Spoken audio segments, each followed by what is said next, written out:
you, mad at you. Tell you what's master, coming at you, coming at you. Rhyme style disaster, coming at you, mad at you.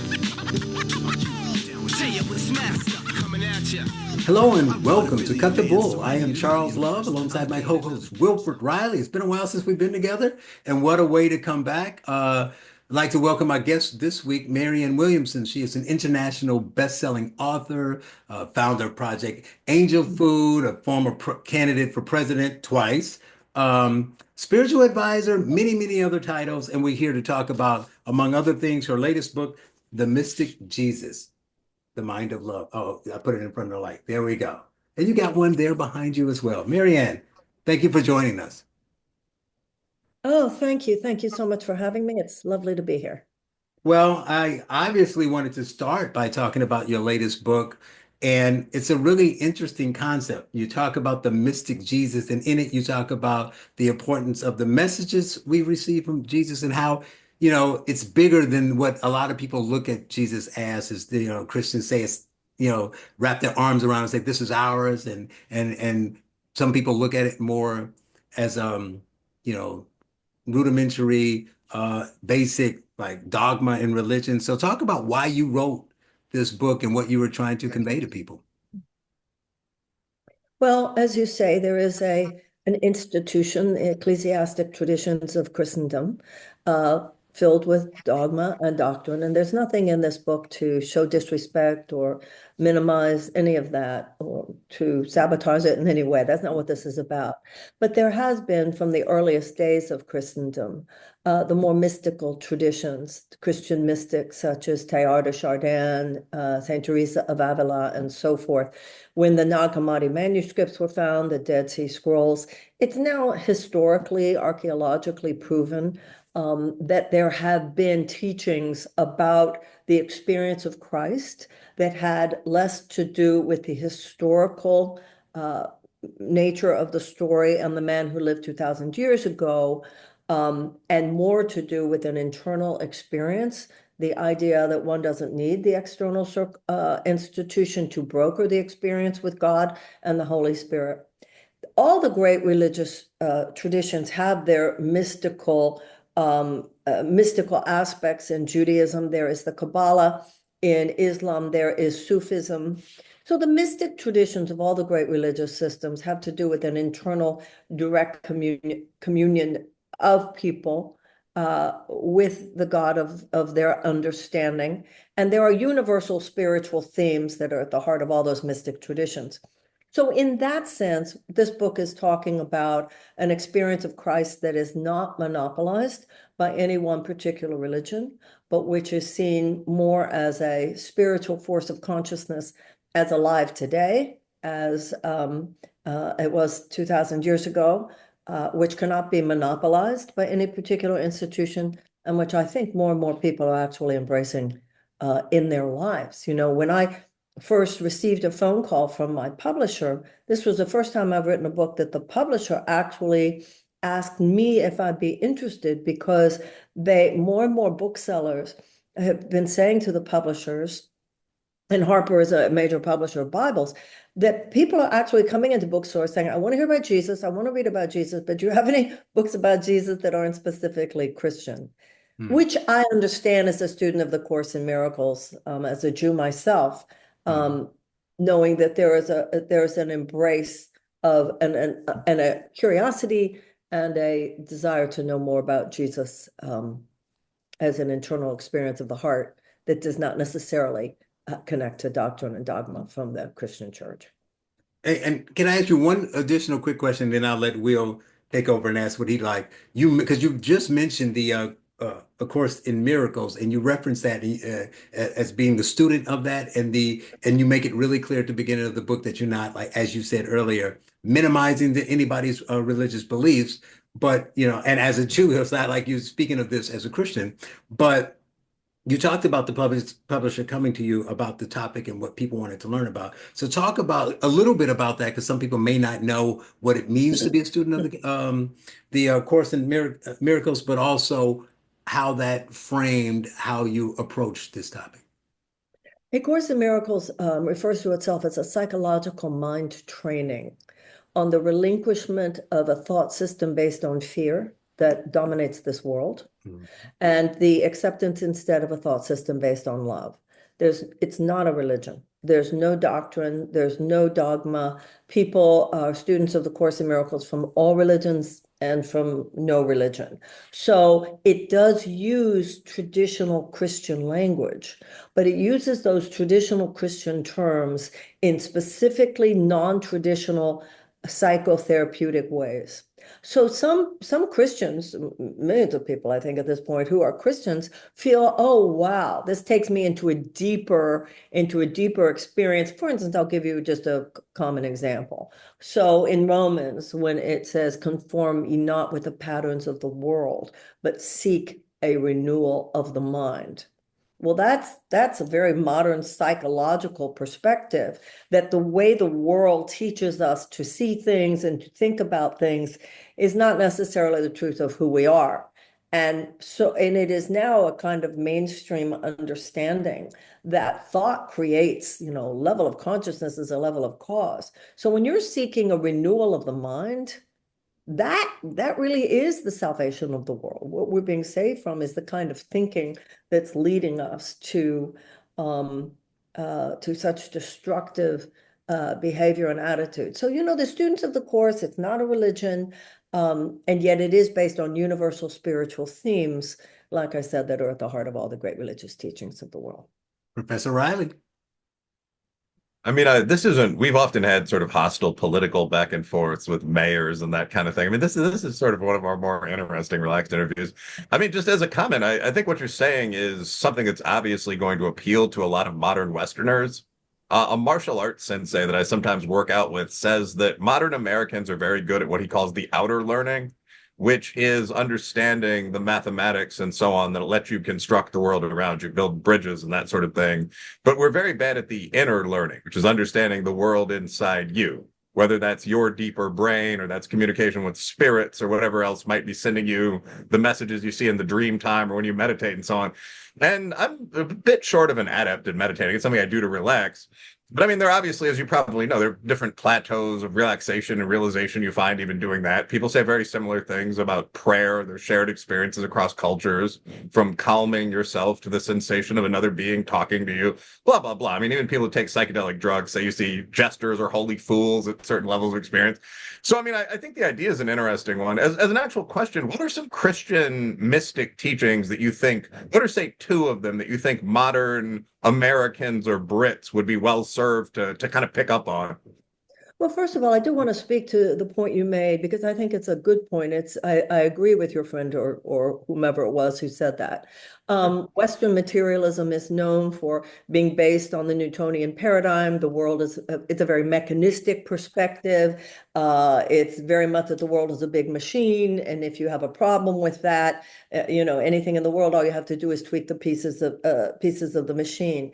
That began really to explode into Western consciousness with the Industrial Revolution, first in England, then in the United States. And I think the more you read about American history, it's so fascinating how there were poets and artists, both in the United States and in Europe, Whitman, Emerson, the transcendentalists, saying, no, you were being lured too much outside and losing something inside. And I think that's really what the 21st century is about. And you see this a lot with Gen Z. They're far more holistic, far more whole person.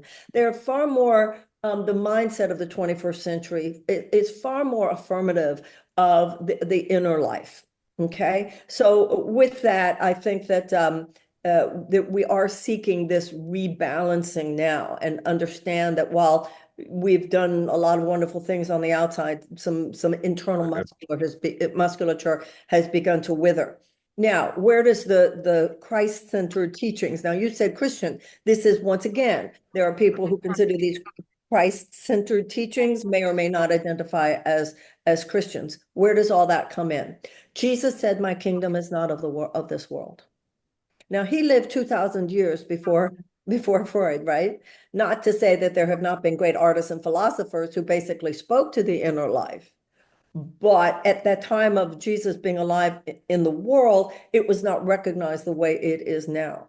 So when you say, what is the mystic follower, and the word disciple and discipline come from the same root, that the voice of Jesus is within us now. That the voice of Jesus was obviously alive when he lived as a man 2,000 years ago, but that he lives within us should we choose to ask for his guidance.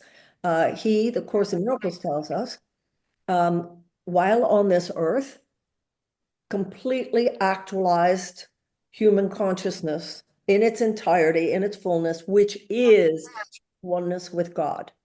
And the Course in Miracles says that his having achieved that state, he was then authorized by God to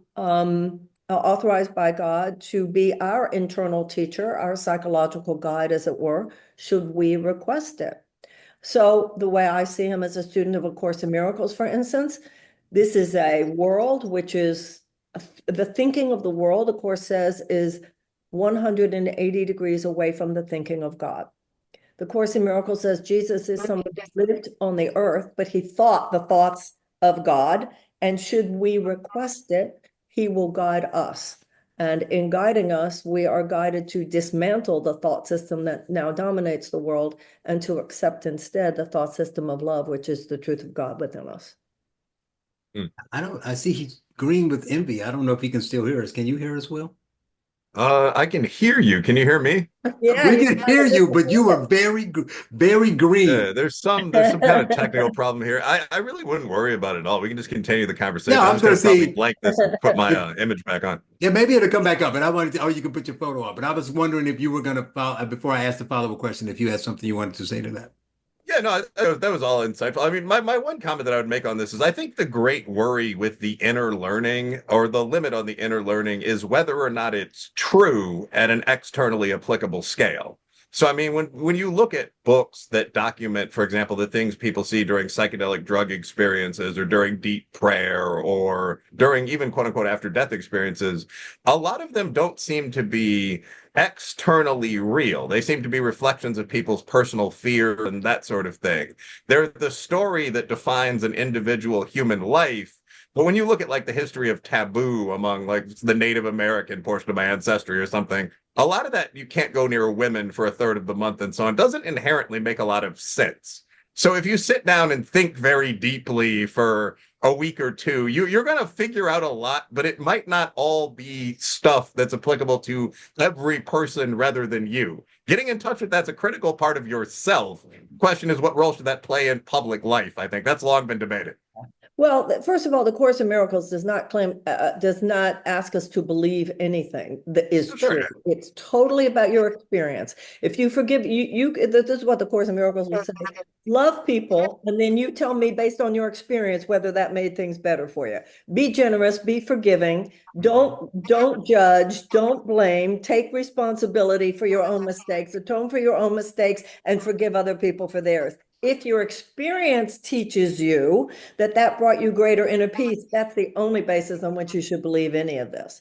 But the idea here, whether you find these ideas through a specific religion, whether you find them through more non-denominational spirituality, or whether you find it through secular means, the idea is that there are internal objective discernible laws of consciousness, just as there are objective discernible laws of the external world. The golden rule, take the golden rule. All the golden rule is the internal reflection of the external concept of cause and effect. Every thought, it's just the idea that every thought will have a reaction, just as every action will have a reaction. But whether or not you believe it, nobody in the Course in Miracles is trying to get you to believe anything. It's not about belief, it's about experience, and it's about the attainment of inner peace. Marianne, I don't know if you noticed I was smiling as you said that because look, Chrissy's our sometime co-host who's on CP time. I don't know what's going on there. We'll get to her in a minute. Act like you don't see her. We got all kind of madness going on. Will is here. He's green. But if to the regular listeners and viewers of the show, they'll know that Will has a constant refrain. Sometimes when we have time, we kind of get into it. He says it somewhat seriously, but he says it to make a point. He probably 88% means it. But Uh, but it's interesting as you talk about whether it's external or internal, and there being universal truths. But you obviously believe that we are guided by something as humans to act in certain ways, both bad, as you talk about trying to overcome fear, and good. And I would like to get you to talk more than that and get to Will response because Will, correct me if I get it wrong, but I believe you phrase it as you can do it better than me as saying there are no real is it moral how do you put it? Is it no real moral right and wrong? Is that what you is that how you Yeah, put it? can you still hear me? Yeah, we can hear you. We're ignoring the Okay, green. yeah. You're very clear. We can hear you. Yeah, so I don't think that there are ultimate moral rights and wrongs at all, in the sense of things that are enforced beyond this world by a non-human being. And I actually think that's something a little different from what Marianne is saying, by Yeah, the I way. But I mean, like believe when I that I think love is Oh right-mindedness. my God, and then he dropped. Now we can hear. It was okay when you agreed. I was waiting for this part. I wanted As to soon hear as he said that, as soon as he said that, right, because I wanted to hear your reaction to it. And but then but I I want can him still to give a hear it reaction. too. But we'll see if he's back in a minute. Because I know you have a great response to that. I would like to hear him so we can hear what he says. But yeah, Yeah, he say I was that's an surprised to hear interesting him say it. take. Yeah, I was surprised to hear him say it, to be honest. Right, and Yeah, I don't think most people, and it's and I love it when he challenges people how it comes up because it's an interesting take. Whether you're a religious person or an atheist, Democrat, Republican, whoever you are, very few people agree with that point. So when he makes it, of course, the topic isn't the mystic Jesus, so we don't spend a lot of time on it. So I thought that this would give it a very good circumstance in order to delve deeper. So we can put a pin in that because I don't think I'll forget it because he talked about it enough and welcome Christy late to the party. Christy, would you like to ask Marianne anything about her wonderful book, The nice to Mystic meet you, by Jesus? the way. Hi, nice to meet you as well. So first of all, can you hear me okay? Yes, I ma'am. I would definitely like to say sorry for being late. I'm at AmFest, so it's a crazy big conference, and but I did want to pop in because I definitely wanted to meet you. And I was just wanted to say about will you want me the book or her? I don't want to come in and throw everything off. Well, we're on the book now. We'll get to other stuff later. Okay, we'll just keep going with that, How and then about let we me book kind of now? We can't just jump in the yeah. middle of the book to anything. But if I can say in our defense, Miss Williamson, we usually are much more put together. Like Will's usually not I'm in a off, new and place. he's in a new place. Will's green. I've never once been late. I'm usually super early. So man, we're just all Mhm. coming in here haphazardly. But yes, continue on, Charles, and I'll All pop right. in. If Well, I'll I get back to Will when he arouse gets the back. wild and the fun, Charles and I we've had some wild and fun. So, if I bring that out in you, that's okay. No, no, we promised to have a different type of fun. No. Um, I will get to that. But what I wanted to say about the book, though, that's interesting. It's interesting that you said the publisher came to you for this book because I would think and it's a credit to you that this must be a fairly difficult book to write. I chuckled as I read it, and I'll tell you why. Because you make it so much a point. I think you open in the intro, but throughout the book you try to make it a point to just so you know, I'm not talking about dogma. I'm not trying to negate what you believe in all that stuff. Probably And more than is necessary. Yeah. I understood it clearly, but it was the reason I laughed because it didn't matter how many times you said it, right? There are going to be people who would Yeah. take issues either from the standpoint of no matter how many times you say are clearly not religious, they're like, you're trying to force your religious dogma on me, and you're like, I'm not even a Christian. No, I don't Or think yeah, what were I'm you sorry. saying? I don't think people would feel that I'm trying to impose a religious dogma, but because there is no dogma there, but I do think that people might think it was, like I said, this is not a book of Christian scholarship. That's not what, Okay, let yeah. me do it better. So not dogma, because you make that part is clear, but not a dogma, but the whole premise of it being Jesus, they would negate it because of that. They would negate it from why are you taking his teachings? They would negate it from, even though it's not dogma, Yeah, you he's still ours. He's ours. Right. We Well, get no, we have a I'm gonna get to monopoly on those people. him. They're different. These are the people who say it's still close enough to religion because you're talking about someone who's highly touted as a religious figure. So even Right. if you're removing, if you're looking at him Right. historically, you're still pushing us toward that way. And obviously, you make clear points in the book about your own spirituality, you being Yeah. Jew, you follow that. So it's not like you're separating it and coming off as saying that you have no belief in anything bigger than you. So they would still, if they're, so as an atheist or somebody, they might tie to that. Then we get to the Christians. The Christian may say, well,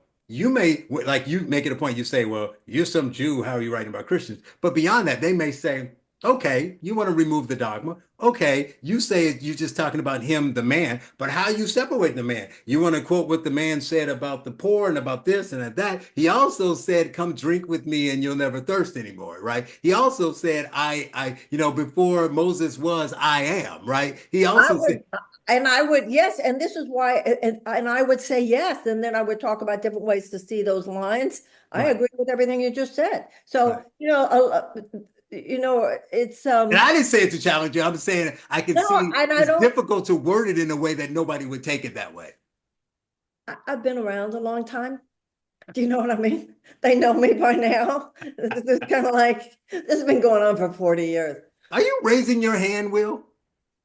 No, not intentionally. Okay, so no, I'm trying to pull up my avatar. There's some damned computer tech problem here on the campus. Just you guys can hear me, right? You just look like the Yes. invisible hand. It's like Adam Okay, Smith or yeah. I, something. I almost put up a picture of an Indian kid who was one of my students as my avatar. Just totally ignore everything that's going on with the computer. Let's focus on the But as long guest. as we But can you're gonna hear see you, me again because in a you second. dropped right as you were telling us how Okay. how Do you want me to morals go are through it again? BS and all of you are crazy. Carry on.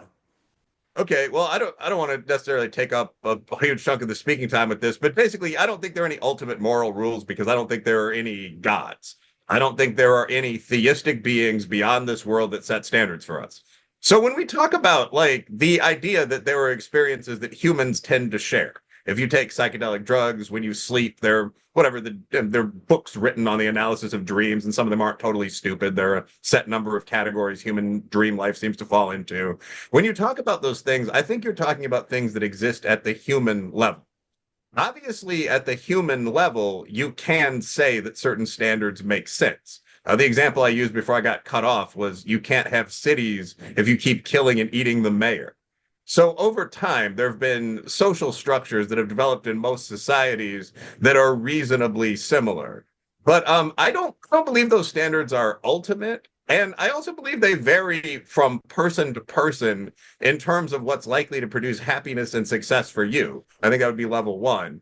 This is represented, by the way, in a great deal of human literature. I mean, this is the Native Americans break this down in terms of totem animals. That's the symbology behind the Harry Potter houses. Like if you're aggressive but basically good, you might pick whatever the one with the snake was. I'm not a huge reader of children's literature, but so I think that's level one of this. There are no ultimate rules. There are no gods. There are standards humans can make, but they vary a bit at the personal level. Um, what would I say beyond that? Oh, also, I think actual human nature, when we study it in political science, would be very disturbing to many people. Most human male adults don't seem to feel anything at all for people they define as enemies. So, I mean, I took a poll on Twitter the other day and I asked, do you inherently object to slavery? If we took captured enemy soldiers and made them work for 25 years, would that bother you? And among the men, I think only about 40% actually did.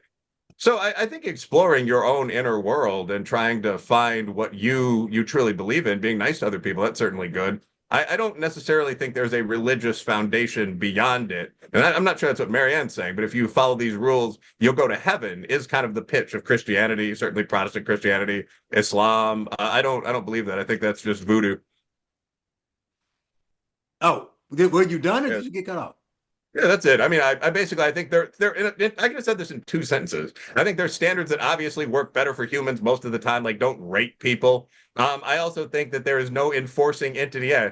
Well, I mean, even there though, if you ask people, how do you feel about if Say you ask even women, how do you there, feel though. about women on the other side during war, you get some very interesting answers. But that's a good rule. I'm opposed to rape and slavery personally. I'll come right out now and say it. I'll take the controversial position. But I mean, so you can have that. Is there an overseeing God? I don't think so.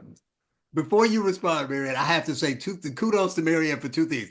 first, that is even though he said the moral thing before, that's the first time any guest has ever gotten Will to go that far to openly say, there are no gods, there are no morals, and all the other stuff. So you pull that out of him. Yeah. And Yeah, that Said shocked me. 100 times. I've never heard that look, before. Christy was like, that shocked me. And Yeah. and Yeah. he doesn't often, have to say, qualify by saying rape is bad. That was a new one too. But Marianne, No, obviously there are rules that work better than others for people. He said, and religion's very well, healthy for most people. he said, yeah, so we shouldn't rape. Then he said, well, even there. Oh my God. Okay, What I Marianne. said is that if you poll women and you ask them how they feel about women on the other side during war, they just did this in Israel, you'll find some interesting results. People are predators, man.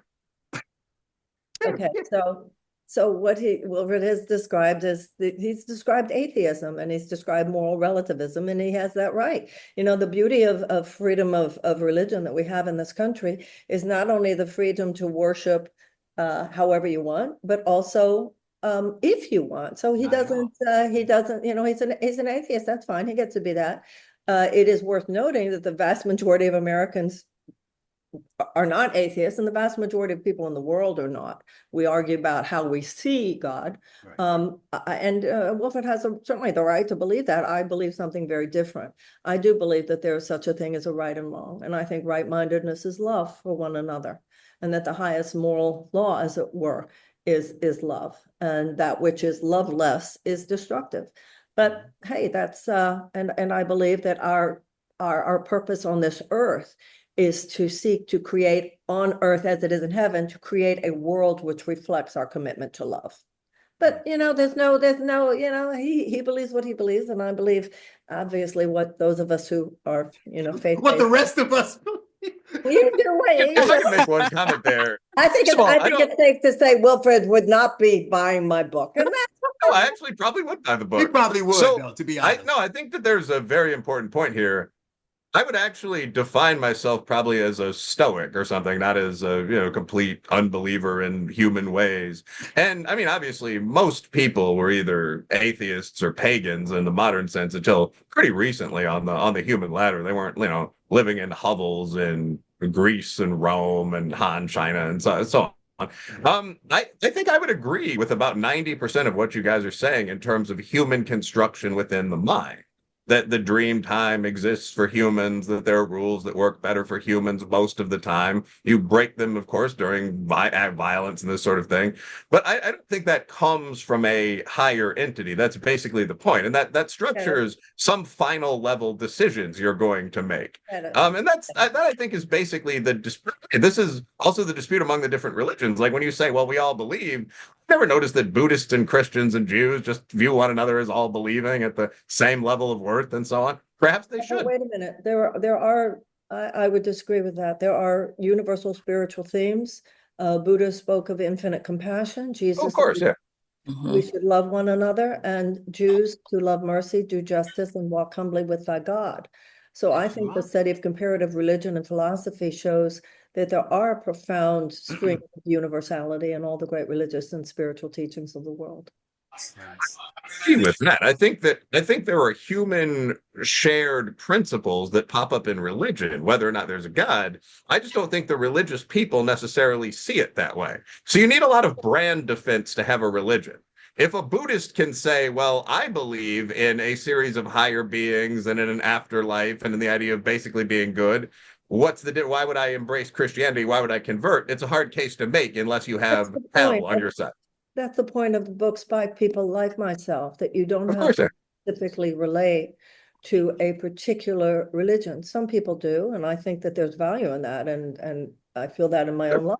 But that's different than the non-denominational embrace of spiritual. That's what's happening in the world today, is that on one hand, there is a deep embrace of specific religious teachings, and there is also this profound embrace of a larger universal spiritual perspective, which I believe is tied to the heart of all the great religious teachings in the world. The fact you don't believe it is fine, but some of us do, and so those of us who do write books about that. Mm-hmm. He put himself on mute, so I think he was done. So I do want to ask one thing before we kind of move on to other things, two other things about the book, because that's why we're here. But one thing that I thought is interesting, and it was in the book. I wouldn't say it's a like a pushback, a challenge. It's like, I wish there was more of it, because you rightfully make a point while people, and probably you as well, have some issues with the dogmatic aspects of the way people approach religions and things of that nature.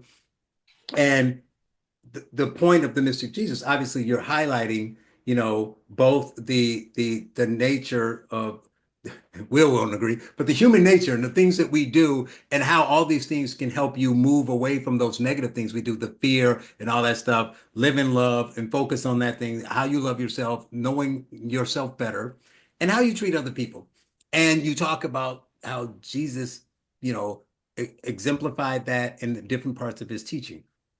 But what I was thinking as I read it is, I think about this dogma and these laws. And so when you talk about all of these things, the miracles and the things that Jesus said that proved that love was paramount, but he also did a lot of speaking about, earlier I said about the more, controversial things like saying who he was or whatever. But he also spoke about directly to the religious leaders at the time, to point out how they were either skewing the laws, right, focusing on the laws too much, misunderstanding them, or negating. They were diminishing the things they should have been doing in this all-encompassing focus on the law. Like, I why are think you the same thing is going on today. That's right? Why are you what's eating without happening washing your today. hands and all this other stuff? And he spent most of the time. What did he constantly say? You hypocrites, right? You hypocrites. So, and obviously you agree with that. You're right about it. But I just like to focus on that, because when people say, "Well, I'm religious, but I'm spiritual, but I'm not religion," because religions are all this, that, or the other.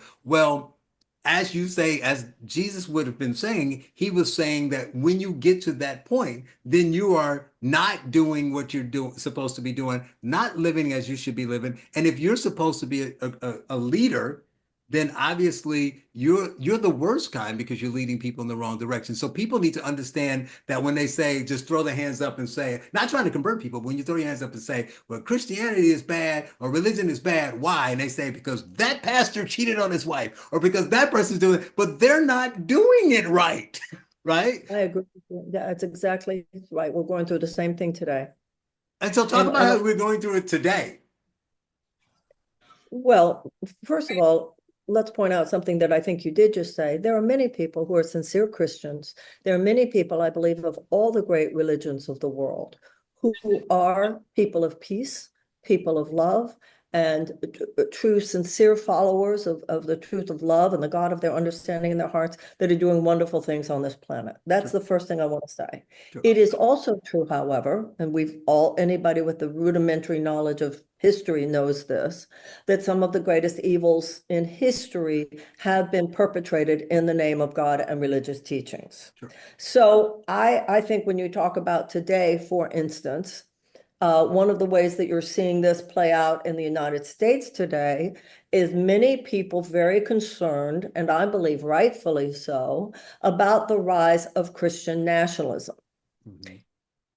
Because the idea of religious freedom in the United States and religious pluralism, which is built into our First Amendment, is that we are many religions or no religion. That's part of, it's basic to the freedom. Right. And I believe that sincere Christians throughout history, and including today, have done and do some of the most profound, beautiful, wonderful things in this country and elsewhere.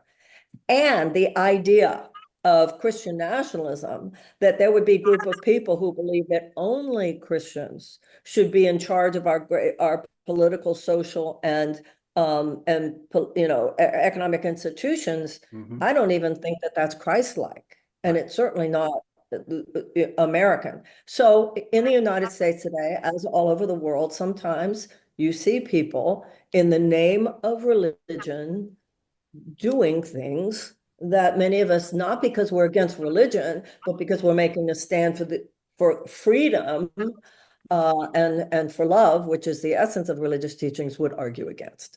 Well, now I think Will is going to agree with you, and I'm going to be in the minority here. And it's not that I don't agree with everything you just said, but I guess what my question would be is that and definitely people are doing that, doing things in the name of God or Christ or whatever their religion is, and doing bad things. definitely that still happens today. But the rise of religious right, the reason I think will agree with you, because I watch him on Twitter, and he's taking these racists and these Christian nationalists and all these people to task for things they post. So I'm not naive to the fact that it happens. I just don't see it happening in the real world nearly at the level that the politicians tell me. And I think Twitter's fake. So I think people do things to press buttons, to get clicks, to do all that stuff. But is it at the level that I think that, the political, like whether it be the FBI, the politicians, everybody else say, I don't believe so. I could be wrong, but you were going to say, I know will respond, but you were going to say something, Marianne. Go ahead. Well, I'm a Jew, so I would have a sensitivity. So you're saying, it's just stuff on Twitter, and you might be right. Mm-hmm. But also for a Jew, when we see it anywhere, we go like that. I get that. True. And that's always I don't even have anything. You're right. Things, no matter what your ethnicity, group, your color, your gender, whatever, things that you would have a trigger around or a sensitivity to. No, that's fair. And it's a really bad thing to do, regardless of, no. But at the same time, as a Jew, what you've been experiencing since October 7th has not generally come, not that it has not, but the vast majority of what we've been seeing on college campuses, in the media, and all over the place is not really the Christian right.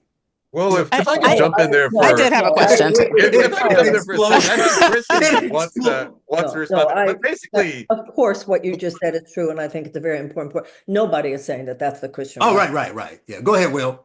Yeah. Okay, so I just didn't want to... First of all, I'm not entirely sure you guys can hear everything I'm saying. But we can hear everything. I just missed, because you make facial expressions, and I miss not seeing them. But go ahead. Yeah, fair enough. But okay, you're right, Charles. I do agree with Marianne on this one. I think that there obviously is.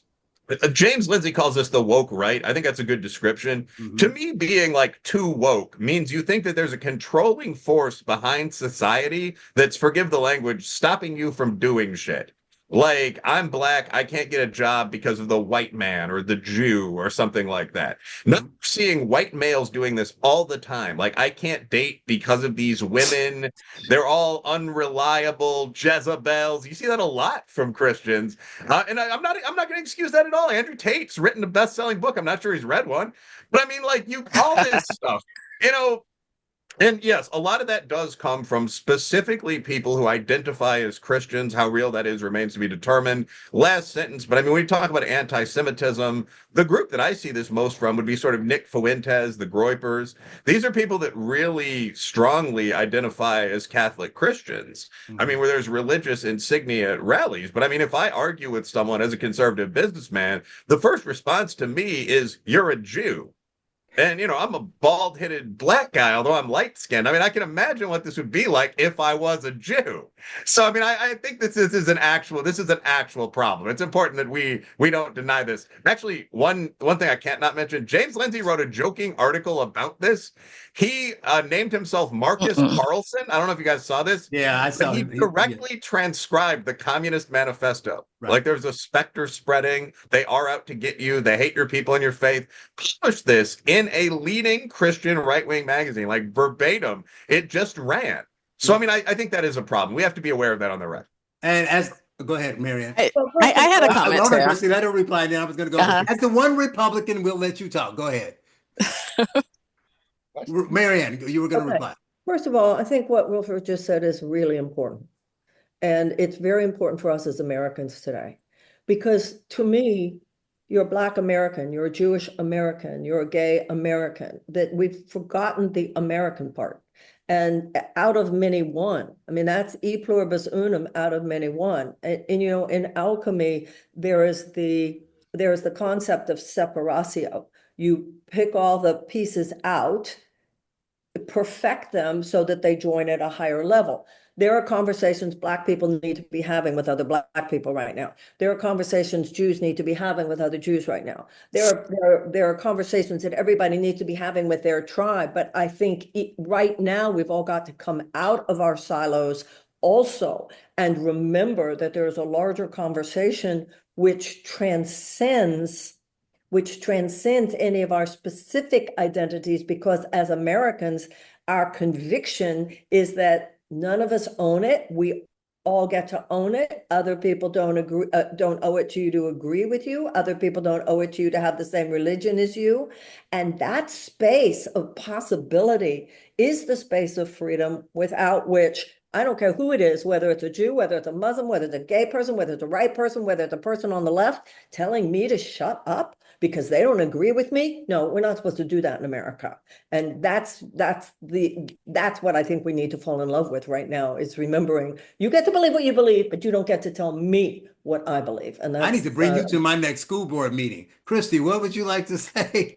Yeah, no, I definitely think that it is blown out of proportion. And this is from Wow, somebody I thought who, all of you were going to disagree with me. no, and I mean, I wasn't going to disagree. I mean, No, I right really thought now, you were. I'm at an event where it's a Charlie Kirk event, and tomorrow night they're going to have Strong Church.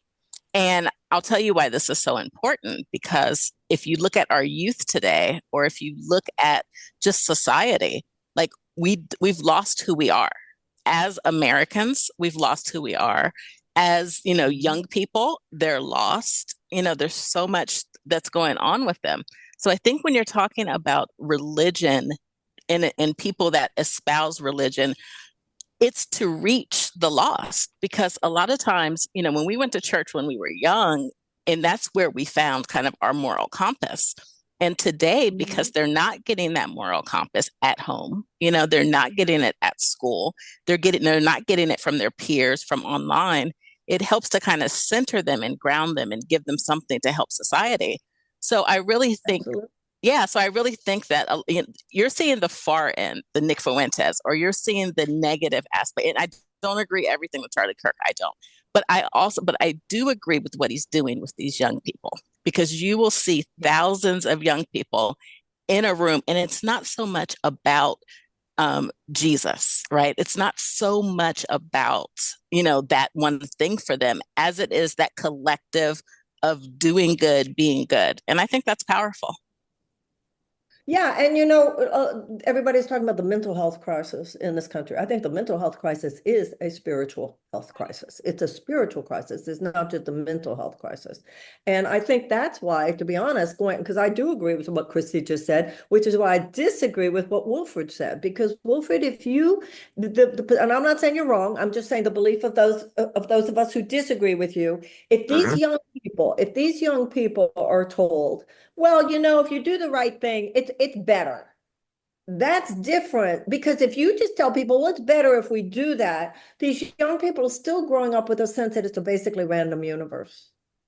And I think what the genuine religious experience gives us is a sense that it is not a random universe, that there is a natural order of things that goes beyond just what the mortal mind perceives. And so for those of us who do believe that, once again, I'm not saying you should, but for those of us who do, we feel, and I agree with Christy, that it's so important for young people to feel you're part of something bigger.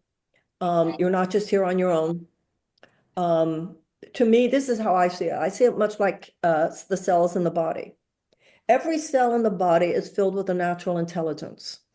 And that natural intelligence leads every cell, you to the bones, you to the pancreas, you to the lungs. Every cell is sent by this natural intelligence to collaborate with other cells to serve the healthy functioning of the organ and the organism of which it is part. Every once in a while, a cell disconnects from its natural intelligence. It disconnects from its collaborative function, and it goes off to do its own thing. That's called cancer. That's a malignancy. It's when a cell is no longer part of collaborating for health, but rather goes off to do its own thing, and then it attracts to it similarly malformed cells, and they destroy the body. To me, that's how civilization works. To me, we are filled with a natural intelligence, the voice for God, however we define that leads us to collaborate with one another to serve a higher purpose. And I think humanity has been infected with a malignant consciousness, the thought it's all about me. And if we tell these young people, it's just about you doing what you want, you don't have any responsibility to any larger sense of unfolding good, then these kids are lost. And it's also a breakdown of society.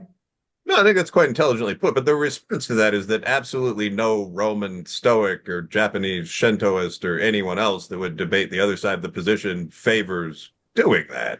I mean, so the argument that you're making is that religion is one of many ways to give people a shared sense of value that encourages them to follow a series of rules. Yeah. I think as a political scientist, I would agree with that, but I'd point out there's actually a lot of research on this. And at least for men, you guys have probably, you and Christy may have looked more into young women, but there are actually about 20 of these, like military service, strong sense of patriotic duty, Yeah, strong yeah. sense of a role in a family. Mhm. So it's even some negative ones like paternalism, but you feel you're a member of a dominant sex. So Yeah. yeah, I think that society should tell people they should follow rules and not break the law. Yeah, I think religion is more a matter. So I personally think a lot of things religion says aren't true. That's a side issue for debate rooms. That's not something you're going to tell 8-year-old kids. I think that religion is something that's generally been more a matter for the home in the United States. We've been quite able to convince Baptists and Catholics and Jews and agnostics, I mean, most of the founding fathers were deists, that they all should work together toward common goals with sort of ideas of nationality, patriotism. I'd agree that if you get rid of all of those ideas, if you get rid of the idea of military service, if you get rid of the idea of strong family formation, if you get rid of the idea even of varsity athletics, which have dropped by half, get rid of the idea of religion, so on down the line, then yeah, you're going to have a lot of problems. But only an insane society would do that. I don't even discourage people teaching religion. I just, as an adult, look at a lot of it and say, well, that's actually not how humans feel about others if you're looking at love versus fear responses. So again, you might not introduce that in third grade. Do you One have any final children? comment. You have children, Wilfred? No, I don't currently have kids, but people have brought this Christy up. Kelly, you stop it. No, no, but I mean that's Little actually baby. not an ending response. Little Christy said that baby. before too. I know, I that's why she think laughed. that the idea that I would be more religious when I have kids next year is not actually real. So a lot of people, How do you including know I'd it's next assume year? many. Wait, stop. Did you just announce something? He just Yeah, broke how do you news. know? I don't know. Gentleman doesn't talk about this sort of, but I mean, like, Oh, I'm nice. teasing. I But thought anyway, he like, just Cutest announced way on to air see a that. yeah, little but so little child I'm a subtle reaching out talker. in love. But no, but and obviously, I mean, the love generally plays a big role in the conception and 1 rearing of minute, kids. Will, because we only got like 8 minutes left. We got to get to some current Of affairs. course. Go. No, but so like just yes, I think you should teach people that following. I think you should lie to We get the kids. point. We get the point. I get Point in one sentence. You Get should the- lie to kids. Tell them Santa's real. Tell them God exists. Tell them rules are good. They can figure out real business and war when they get older. Okay, good. We get it. We've all heard that before. We get it. And that's fine. That's cool that you believe that. All right. Better than not. Everybody, we hear it a lot because it's true. Santa's Better not than real. not. Better than not telling people to be good. Yes. Marianne, I enjoyed the book and all that's good. Thanks for talking about that. Yep. I want to end with a story from the book, but for the next couple of minutes, you know, the last time we talked, there was an election come. It was probably days before, right? Maybe a week or so before. What do we talk at Rosh Hashanah dinner? Yeah. Yeah, what about it? Right. So we had, it was before the election, so it hadn't happened. So now, yeah, obviously, I have to follow my new friend, and I don't respond much, but I'm reading your tweets, and you have been like on fire with some of this stuff. I know you were not a fan of either. One you had a bigger problem with, but you had some problems. You have issues with the way you were treated by the Democrats. Give me a brief take on what the landscape is like. What do you see going on in Well, first politics of now? all, and this goes back to what I was saying before, we're Americans, and we had a democratic election. And this time, there's no question, this man won. He won the popular vote. He won even more importantly, he won the electoral vote. And so I believe very strongly, all of us, no matter what, I believe in respecting that. I have disagreements with a lot of the president-elect's policy positions.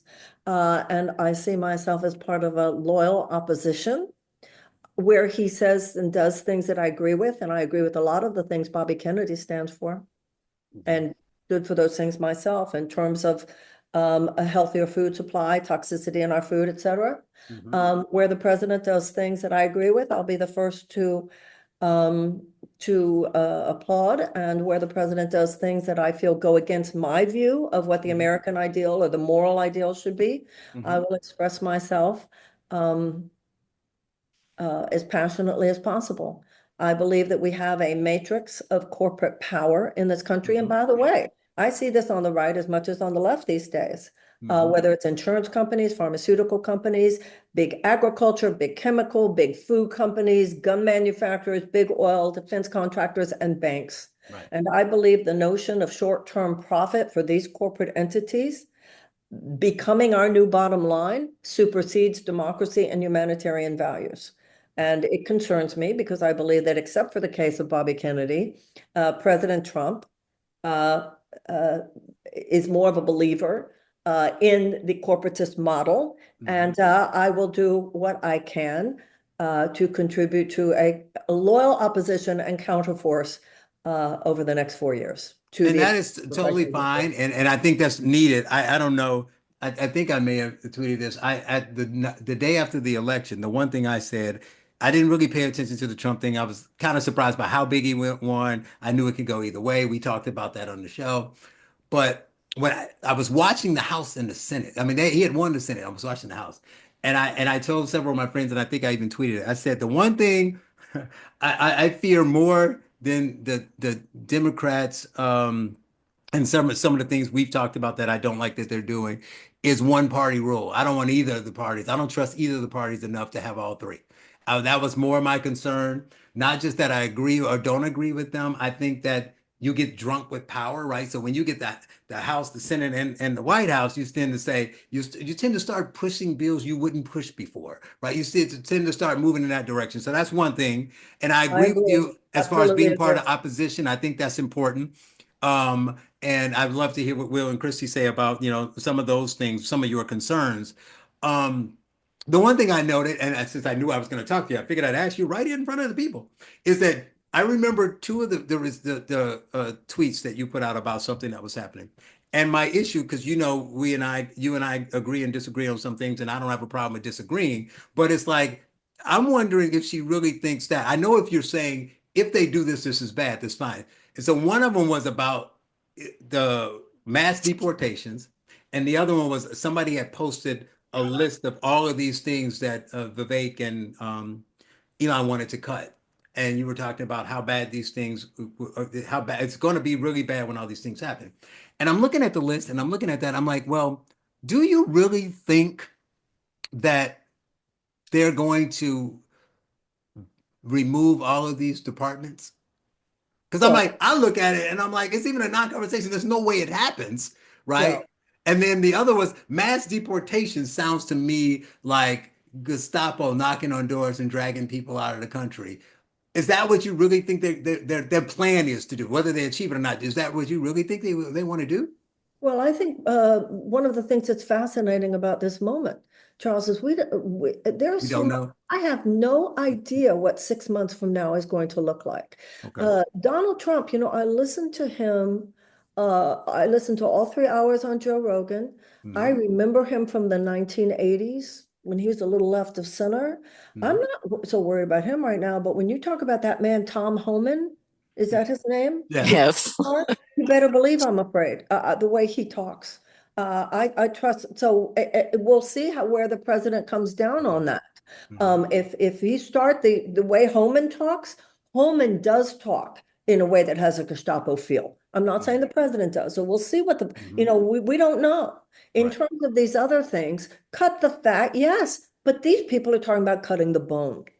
Mm-hmm. Some of what Vivek and Elon is doing. So in terms of what you're asking, we don't know. Right. We don't know. We don't know. It's going to be very interesting to see what to do 6 months from now.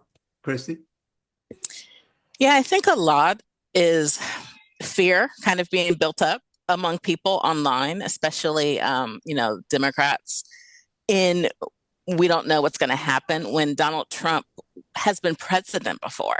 And the country, well, I'm sure they didn't like what happened. It was fine. I think it was better off, but it was at least fine. Well, but I would say as far as let's take immigration. Most Black men, at least, are in favor of ending illegal immigration, or at least, cutting back on a lot of the people that have been coming in the country. I went to Chicago, maybe 2 years ago now, when the immigrants, with Vivek, when all of the immigrants started coming in and they were being placed in Chicago. They're not being placed. Well, they tried to get placed in Martha's Vineyard and they shipped them right off. So they're not getting placed in affluent Brentwood or affluent areas. They're getting placed in Black neighborhoods or struggling neighborhoods that already aren't making it. And they're straining the resources. They're bombarding the schools. I'm in Arizona. In Arizona, there's one hospital in a town by the border, and the hospital is flooded. It's a real issue. So I understand where liberals look at it from like a humanitarian, where if you talk to a lot of Black and brown people, they're the first ones that are like, no, they have to go back. But then I totally hear that. I totally agree with you. But then my question would also be, because there are many truths here. It's like I said to you at dinner that night, Charles, sometimes there are many truths. But it's also true that there was over $8 billion in a bill, a bipartisan bill, that would have handled a lot of that effectively. Whether you're on the left or the right, you should care about what Christy just said. And I, as someone on the left, care about what Christy just said. But this is a congressional failure, and there was a congressional bill that would have helped to make a difference, creating the infrastructure that is necessary. And it was Donald Trump who came in and said, that would make Biden look good during the election year. Don't vote for it. No, the bill would have mandated a certain number of immigrants be allowed to come into the country. The problem is not providing more money. I mean, we can always print more money and give them more, right? But they're not helping the citizens that are in Chicago there now. Can I make a real quick statement? What I think the problems are, I mean, there's lots of technical problems, legislative problems. You're right about Congress, abdicating that, but they do it on everything. But they failed. But a lot of it is, which is the reason I look at a lot of this stuff from a cultural standpoint, what you're willing to allow. And what I find is it's nuanced, but it matters. Just today or yesterday in New York, there's a group of people, because these e-bikes, they're all on the sidewalks and people doing these things. Whether you agree with it or not, it's kind of small potatoes. But they're trying to get legislation passed in the city to make people have to get licenses to ride these e-bikes. And the public advocate, who is New York, because of their political structure, is next in line to the mayor's office, said that he's against it because it disproportionately affects illegals. Right. So it seems like a weird thing to start with. Now, you can bring it up, but see, this is what I mean. It's the nuance on how you address it. You want to be fair. You want to snatch families apart. I get all that. But you have a politician saying his first thought when American citizens come and say, these people are riding on the sidewalk, they're running people over. My daughter was hit. They said, well, we could license them. And the government loves to, create layers of government where they can get some money. You pay for the license. But no, because it disproportionately affects illegals. It's weird that that's the first thing that they look at. What'd you say? I don't disagree with you. Right. So I think it's the approach. It's not, there's a way to do this without, I didn't hear all of what he says, but like you say, if Tom Homan's being too extreme in how he's doing it, maybe that needs to be scaled back. But the solution shouldn't be, like all of these. So to be fair, what I'm saying, Marianne, if you're going to say Tom Homan might be too extreme and I'm concerned and I want to, highlight that's important, but you also need to say that it's bad for mayors and governors to say, Democrat mayors and governors to stand up and say, I'm going to hide all the illegals behind me and never let them go, even if they murdered 3 people. That's what we need to get back to. When Eisenhower said the American mind at its best is both liberal and conservative, we've got to get back to the complementary nature, of the synthesis as opposed to this simplistic adversarial nature. I agree with you. This should be the creativity of politics. You're right. Yeah, this is right. And how do we allow, in terms of public policy, for the righteousness of both high-minded liberal and high-minded progressive policy, conservative policies? I agree with you entirely. No, I think that. Go ahead, Christy. I had one quick suggestion. So when you're listening to Tom Homan, he could do an interview, and you know this. He could do an interview for 20 minutes. And he'll start off by saying, we want to go into the jails and get the hardened criminals and send them back, right? And he'll be completely, yes. But what we keep hearing on repeat is the salacious stuff he says. And so it brings up the fear porn again. And everybody's like, oh, he's such a horrible man because he wants to deport the whole family. Because they keep playing that on the media over and over and over. Certainly And the media certainly does that on both sides, but to me, and it's also true. No, I don't care if you're on the left or the right. We all want the hardened criminals. I don't know if we all do. Go away. I don't know if we all do. Not here in New York. I don't know. I do, and I'm pretty lefty. But right, I know, but he also says other things. The and citizens do. I just don't know if the politicians. Right. His affect. Yeah, I see the way. Yeah, it seems like he doesn't care, and he comes off like, you know what? Yeah. So we'll see. Will, are you still there? We can't see you, but I see you came off mute. I talked a lot earlier, so I'm letting you guys talk about you New got York anything City to say politics. about your views on, the way the pre-transition is happening? Anything about confirmations or things that Trump is. I know he did a press conference, the first press conference the other day, or any of his acolytes are saying, what do you see your concerns about the next year or so, even the next term, but just the next year? It's actually pretty classic Trump as a businessman. I mean, he's making a lot of potentially big news gathering moves. Some of them have a chance of being really good, but he's obviously not fact checking all that well. If you look at the Hegseth and Getz and so on situations, like any competent transition team could have checked that out in 3-4 days. But I mean, it's Donald Trump, big, bold statements, promises. He keeps 40-50% of them. If he gets a little above that, he'll be a historical figure. My one thing on Donald Trump, and I've said this before on this show, it all depends whether he does the stuff he says he's going to do. So Donald Trump's whole thing was build the wall. And a lot of people on the left, good faith people, thought it was a terrible idea. A lot of people on the right said, hell yeah. I mean, we do need to go. And I more agree with this. We need to get back to the old model of you can't illegally walk into my country. But at any rate, a big, on par with the interstate highway system, bold policy statement. What actually happened was that neither side really had their dreams or their fears recognized. That never came true. He built 472 miles of fence in the desert. So if Trump does what he says he's going to this time, if he really puts Elon and Vivek and Hegseth and kind of lets those boys go ham in their departments, excuse me, I mean, he may well go down in history as one of, let's say, the more significant presidents. The question with him is always, will he do it? Is it all just big, bold talk, or is the building getting built? Right. Well, a lot of what you just said would make him significant. To me, would make him significant for terrible reasons. Significantly bad, right? But Marianne, I want to say real quick. Earlier, I joked about, you said something really positive. I said you should come to my school board meetings. I got to say, I'm sure you all have seen the story of the court case against the state of Tennessee, where the first transgender person argued a case in front of the Supreme Court. Did you all see that?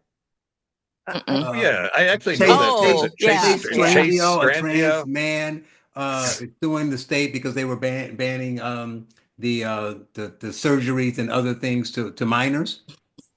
Well, Chase Strangio, the trans person who's litigating that case, is one of the primary activists who comes to our school board meetings and shouts me down and says I'm literally killing kids every month.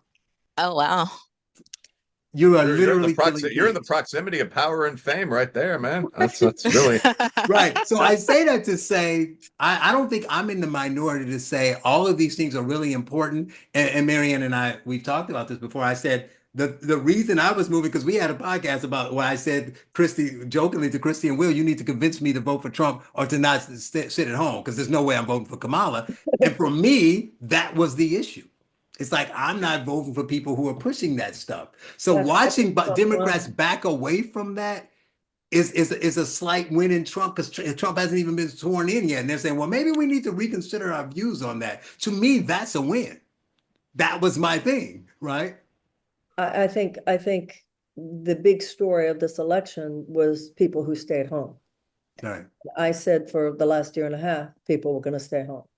And for me, as someone who, I'm feeling as a Democrat what many Republicans I know are feeling, which is what happened to the party that I grew up with. Right. And to me, the failure of the Democratic Party over the last really few decades, in a way, has been their failure to uphold the economic advocacy for the working people of the United States, which at one time was our core identity. And I think that issues such as trans, I hear what you're saying. And I think it's, I agree with you about what you said. And by the way, I know many trans people who agree with you about what you They've been said. on the show. So when they come in transfer, I was like, we've had 10 of them on here. Yeah. It's It's very. not But then anti-trans to say, I also though think what Christy was saying before, you show Tom Homan in one way, right. and then you show Tom Homan in another way.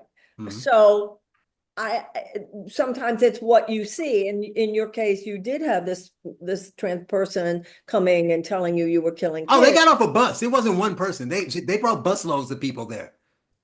Elliot Page showed up to show solidarity. I mean, it was a whole movement. And Democrats are understanding this is working against us. That kind of theatricality, that kind of mean-spiritedness, that Right. kind of it's a form of cancel culture. And like you say, saying shut up, not allowing you to speak. You have your freedom, but you can't control what I believe. That's right. Whether it comes from the left or the right, that smug, self-righteous, shut down attitude should not be coddled by any of us and should be called out by all of us, whether it's on the left or on the right. Well, you've been gracious with your time. I don't want to hold you too long. I want to ask you one last question. You talk about your party. You feel about the Democrats the way some Republicans feel about them. What do you think is going to happen on that horizon? I see some of them coming around and I'm happy about that, but I'll see a lot of them digging their feet in and saying, no, don't abandon the DEI or the trans thing. No, don't cooperate with them. Fetterman, how dare you talk to some of those people? And I don't think they get it. I'll send you, I wrote something the other day called Manifesto for Renewed Democracy. Oh, that's right. I said I was going to read it. Christy sent it to me. I sent it to him. Thank you.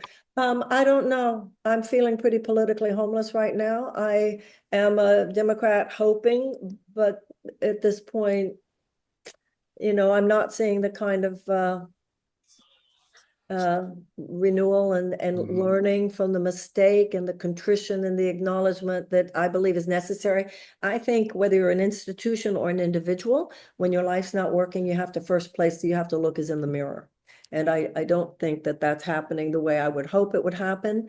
We'll see who they choose as the head of the DNC. But I'll tell you something, if they choose not to learn from this experience and not to make fundamental changes, I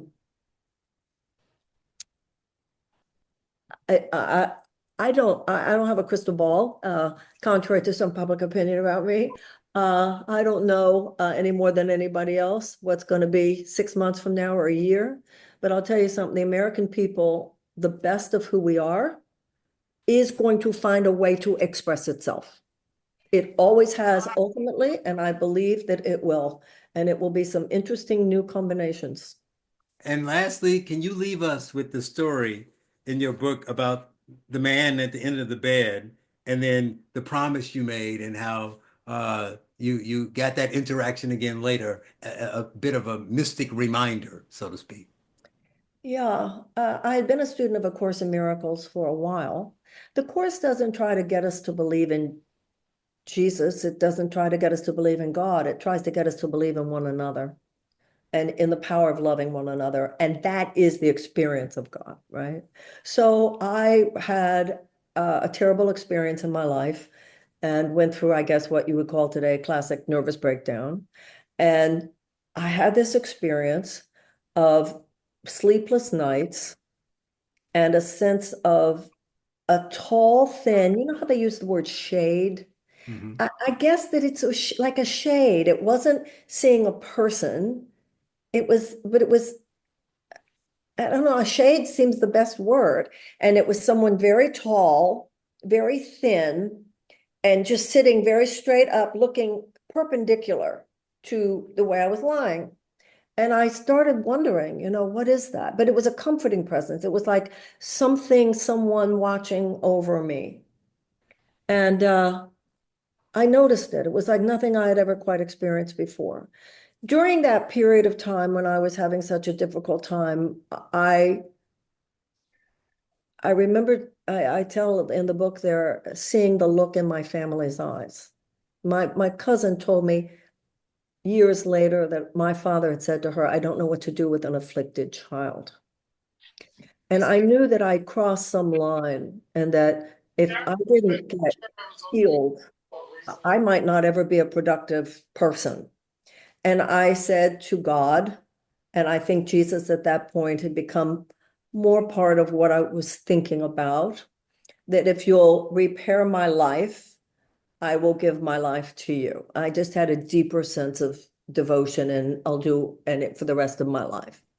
But then as I started to get better, I started to feel that this presence around me, it's almost like I wrote a Dear John letter to Jesus. I was a little like, look, thank you very much. I really appreciate your being around, but I'm sure there are like other people who need you. It's almost like what had felt so comforting started to feel a little like, I don't know if I want to be this. And then I went to a party. And at the party, I was walking around and I walked into this room and there were these three men in tuxedos.